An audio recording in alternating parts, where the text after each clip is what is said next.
Jedediah Cole had never considered himself a romantic man, and the letter he'd sent to the matrimonial agency in Kansas City had been as practical as everything else in his life. A simple request for a sturdy, sensible woman willing to help raise 2 children and manage a household on a cattle ranch in the Wyoming Territory. A woman who did not require poetry or courtship, only patience and a strong back. He had buried his first wife 4 years earlier, taken by a fever that came on fast and left just as fast, taking her with it. And since then he had raised his son Thomas, aged 9, and his daughter Ruth, aged 6, largely alone, with the occasional help of a neighboring widow who came by twice a week to teach the children their letters and see that they were properly fed. It was not enough, not nearly enough, and Jedediah knew it every time he came in from a long day working cattle to find his children exhausted and unwashed and the house in a state of quiet chaos. And so, with the reluctant practicality of a man solving a problem rather than pursuing a dream, he had written to the agency and requested a wife. The agency had sent back a photograph and a brief letter describing a woman named Constance Ashford, 26 years old, of good character, willing to relocate west, and Jedediah had studied the photograph for a long while before deciding she would do. She was not beautiful in any striking way, at least not in the stiff formal portrait the agency provided. Her hair pulled back severely, her expression composed and unremarkable, and this suited him fine, because Jedediah had convinced himself that he wanted nothing more than a plain, capable woman who would not turn heads in town and stir up gossip or trouble, a woman content to work hard and ask for little. Exactly the sort of wife a practical man in his circumstances required. He wrote back accepting the match, sent the fare for her train ticket, and began preparing the house for her arrival with the same grim efficiency he applied to mending fences or doctoring sick cattle, never once allowing himself to wonder what manner of woman was actually making the long journey west to marry a stranger. The day Constance arrived, the whole small town of Prosperity Gulch turned out at the station, as it always did when the train came through, and Jedediah stood at the platform with Thomas and Ruth beside him, the boy sullen and skeptical about the whole arrangement, the girl clutching a rag doll and watching the train with wide, hopeful eyes. Because unlike her brother, she remembered almost nothing of their mother and had spent the past year quietly wishing for someone to braid her hair and tell her stories at bedtime. When Constance stepped down from the passenger car, Jedediah felt a jolt of surprise he was entirely unprepared for, because the woman before him bore only a passing resemblance to the stiff photograph he'd memorized. She was, in person, undeniably lovely,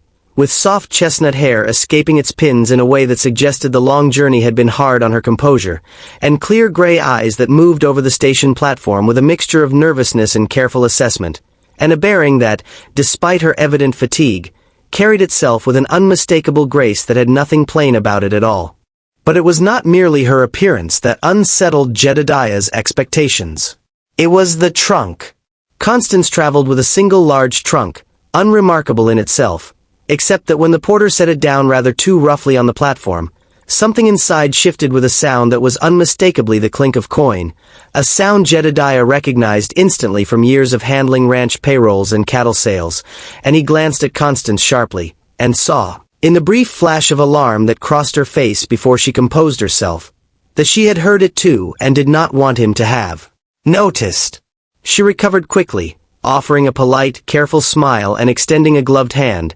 introducing herself with perfect propriety, and Jedediah, ever practical, set the matter aside for the moment, deciding that whatever she carried in that trunk was her business until it became his, though a small, wary part of him filed the detail away for later consideration. The first weeks of the marriage were an exercise in careful, mutual adjustment, the awkward dance of two strangers learning to share a house, a table, and eventually a bed, though Jedediah, out of some instinct he did not fully examine, had given her time to settle before pressing that particular matter, a decision that seemed to earn him a measure of quiet gratitude from his new wife. Constance proved, to his considerable surprise, to be neither delicate nor helpless despite her genteel bearing. She rose before dawn without complaint, learned to bake bread on the temperamental wood stove, took over the children's lessons with a patience that gradually softened even Thomas's stubborn resentment, and by the end of the second week, Ruth had taken to following her everywhere, calling her Miss Constance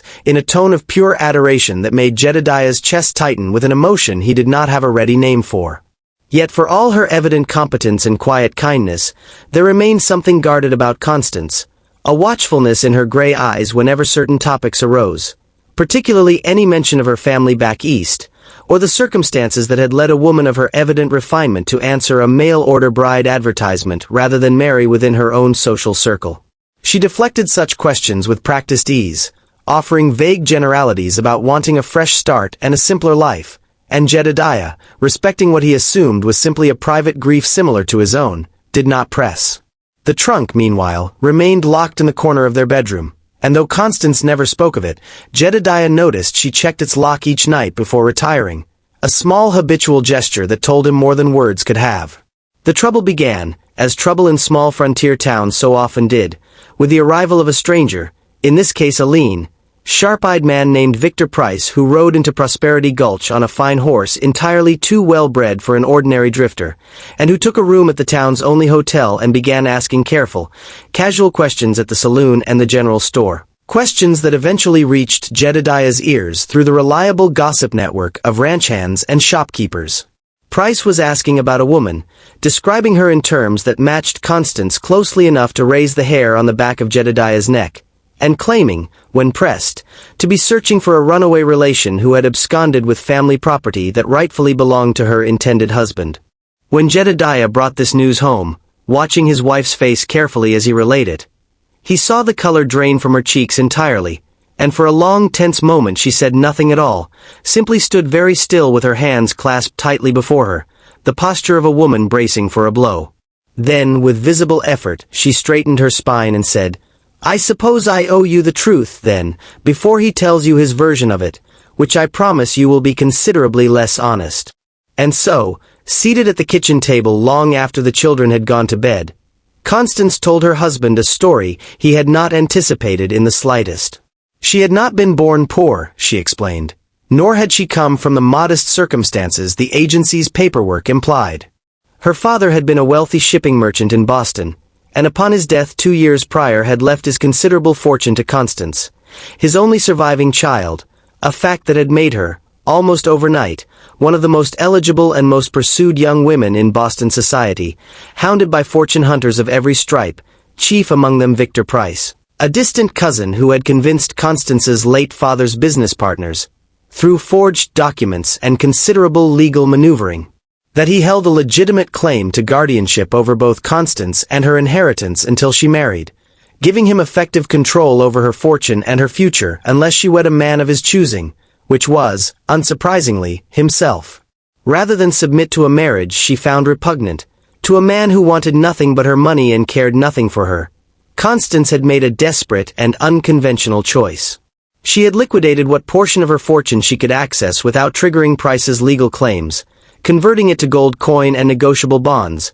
packed it into an unremarkable travel trunk, and answered a mail-order bride advertisement from a rancher in distant Wyoming territory, reasoning, correctly as it turned out, that Price would never think to search for a Boston heiress among the wives of frontier cattlemen. She had not told Jedediah the truth, she admitted, because she feared that a man seeking a plain, simple wife might reject her entirely upon learning she came burdened with wealth, legal complications, and a vengeful pursuer, or worse, might see her fortune as the primary attraction of the match rather than herself. Jedediah listened to this entire confession without interrupting, and when she finished, visibly bracing for his reaction, he was quiet for a long moment before saying, with the same plain honesty that characterized everything he said, "I asked the agency for a plain, sensible woman because I didn't think I deserved anything more, not because that's all I wanted. You've been sensible enough, and plain never once described you, not from the first moment I saw you step off that train. As for your money, I don't want it, and I don't much care where it came from, except that I'm sorry you had to run so far to keep it safe." Constance, who had prepared herself for anger or rejection, found herself instead undone by his steady acceptance, and something in her carefully maintained composure finally broke, tears she had held back through months of fear and deception finally spilling over as Jedediah, awkward but sincere, reached across the table to take her hand. But sympathy and understanding within the household did nothing to address the danger still gathering outside it, and Victor Price, growing impatient with his careful inquiries yielding no confirmed results, resorted to bolder tactics, riding directly out to the coal ranch under the pretense of seeking directions, though his true purpose was plainly to get a look at Jedediah's wife and confirm his suspicions. Constance, forewarned by a ranch hand who'd spotted the rider approaching, had just enough time to conceal herself in the root cellar with the children before Price arrived at the door, and Jedediah, meeting him on the porch with a shotgun held in casual but unmistakable readiness, gave nothing away, claiming his wife was visiting a neighbor and offering directions to a town 20 miles in the wrong direction with such convincing sincerity that Price rode off none the wiser, at least for the moment. It was clear, however, that Price would not give up easily, and that the ranch could not remain a safe haven indefinitely if he continued his search in the region, and so Jedediah made a decision that surprised even himself with its decisiveness. Rather than simply hiding from the threat, he resolved to confront it directly and permanently, and he rode into the territorial capital to consult with a lawyer of his own, a shrewd and thorough man named Elias Bragg who, upon hearing the full details of Price's fraudulent guardianship claims, expressed considerable confidence that the scheme could be unraveled with proper legal action, particularly given that Constance, now legally married, had full authority over her own inheritance under territorial law regardless of any prior guardianship arrangement claimed back in Massachusetts. Bragg drafted the necessary documents establishing Constance's marriage and her legal control over her fortune, filed them with appropriate speed through the territorial courts, and simultaneously sent inquiries back to Boston that began exposing the forged nature of Price's original guardianship claims, drawing the attention of Constance's late father's actual business partners, men of considerable standing who had no interest in seeing their old friend's daughter defrauded by a distant and dishonest relation.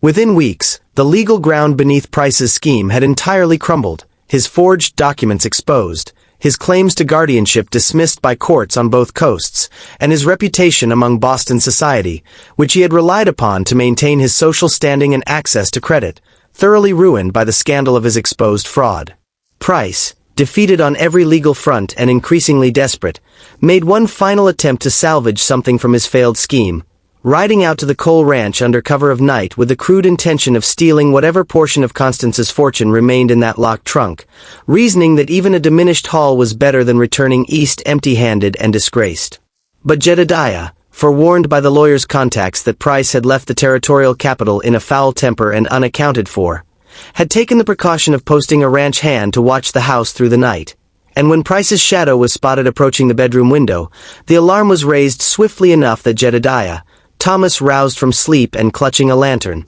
and two armed ranch hands confronted the intruder before he had done more than force the window latch. Caught red-handed in an act of attempted burglary, with his prior fraud already thoroughly documented and exposed, Price had no remaining leverage or credibility to fall back on, and faced with a choice between arrest and prosecution in the territory or immediate departure never to return, he chose, unsurprisingly, the latter, riding out of Prosperity Gulch before dawn and out of Constance's life entirely. A final ignominious end to a scheme built on greed and deception. The following morning, Constance stood on the porch watching the sunrise with a lightness in her chest she had not felt in over 2 years. The weight of constant fear and vigilance finally lifted, and when Jedediah joined her, wrapping a blanket around her shoulders against the morning chill, she leaned into him with an ease that had grown naturally over the preceding difficult weeks into something that felt, unmistakably, like genuine affection. Their marriage, which had begun as a practical arrangement between two people seeking to solve separate problems,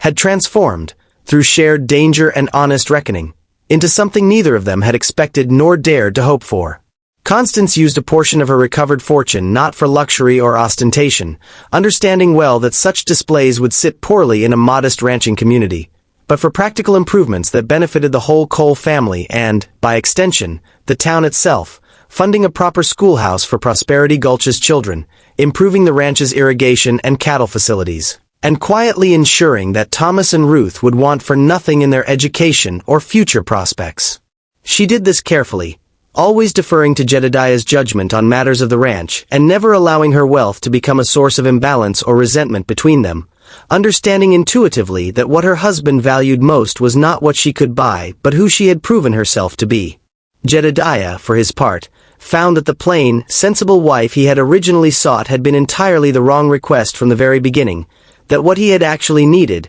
without knowing how to ask for it, was a partner of courage and resourcefulness, someone capable of meeting danger and deception with clear-eyed determination rather than helpless dependence, and in Constance he had found precisely that, wrapped in an unexpected package of Boston refinement and hidden fortune that had, in the end, mattered far less than the character underneath it. Ruth, who had wanted only someone to braid her hair and tell her stories, got both in abundance, along with a stepmother who read to her every night from books ordered specially from back east, while Thomas, initially resistant to any woman replacing his mother's memory, came to respect Constance not for replacing anyone but for the steady, unflinching courage she'd shown when danger came calling, courage that earned her a place in the family not through obligation but through demonstrated worth.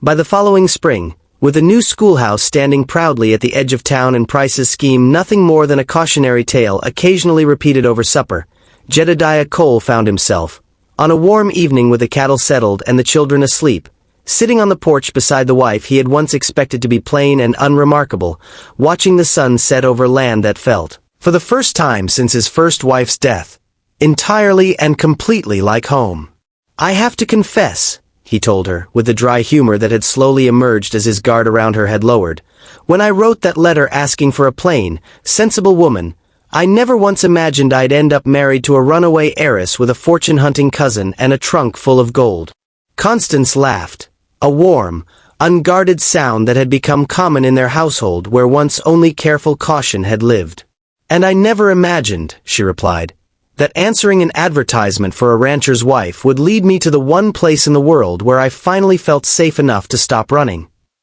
They sat together as the stars emerged over the Wyoming hills, two people who had each sought something simple and practical and found, instead, something far richer than either had dared to hope for, a partnership built not on the fortune hidden in an old traveling trunk but on the far greater wealth of trust, courage, and a love that had grown quietly and unmistakably out of hardship survived side by side.